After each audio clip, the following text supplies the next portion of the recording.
I am Dr. Om Srivastava. Good afternoon. I am the Director of Infectious Diseases at Just-Look Hospital. We are going to be taking some of the questions that have come from your portal, and I'll try and answer them as best as I can.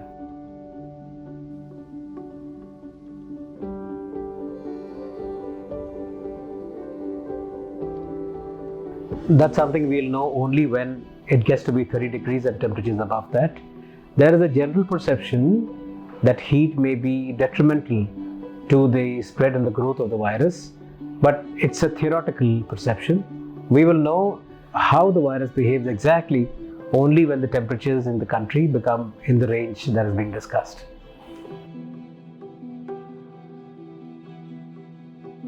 On the basis of symptoms alone, you cannot differentiate whether you've got one or the other kind of infection. If indeed you've got an infection that is getting worse or it is bothering you, not going away, you should see your doctor and talk to your closest hospital and try and get the test done as soon as possible.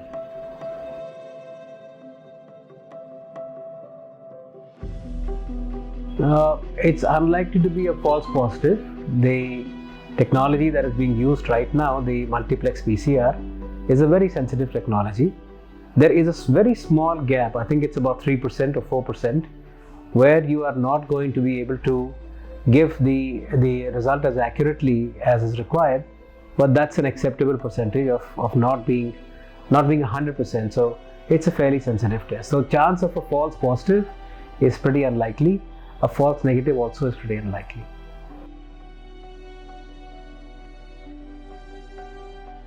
We don't know that for sure at this time. Is there a second wave that comes or a third wave? Basically, this depends upon a key feature where your immune system has a memory of what infection came to you in the first place. Once your immune system has got a memory, then it's likely to remember that this is the kind of infection that happened. Because we've seen of this kind of infections happening more than once in some situations, we should be careful about saying that once you've got the infection, you're never going to get the infection again. The answer to this question is that we are still in the process of finding out more information before you can conclusively say one way or the other. There's no evidence about that either. Food has no role unless there are only three things about your food that you eat. One is that it should be totally clean. Two is that it should be adequately cooked and not raw. And three is that it should not be stale. If you're looking after these three aspects of the food that you're eating, I don't think you should be worried about any infection.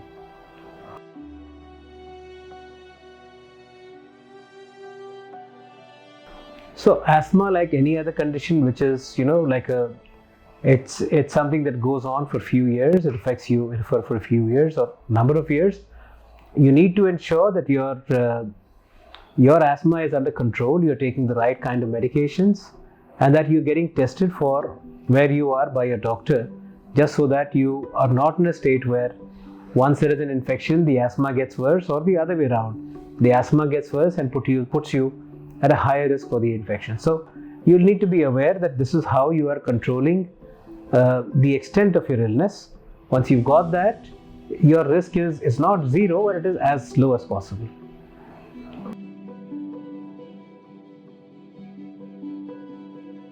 No, they don't vary from time and days of incubation.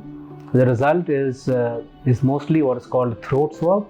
That means a cotton bud is put into your throat or your nose, and a swab is taken. That is tested by a technology called PCR in the laboratory. The turnaround time, depending upon the laboratory, is anywhere from about 4 hours to 12 hours, and that's the time you should be able to get your result. So that's how a diagnosis is made. You must make sure that your hand hygiene is at its peak. You should be able to ensure that you're using either some kind of an alcohol-based rub, and you're using that as many times as is possible in a day's time. Any surface that you touch is a potential source of contamination, not just for you, but for anybody else who comes into contact with that.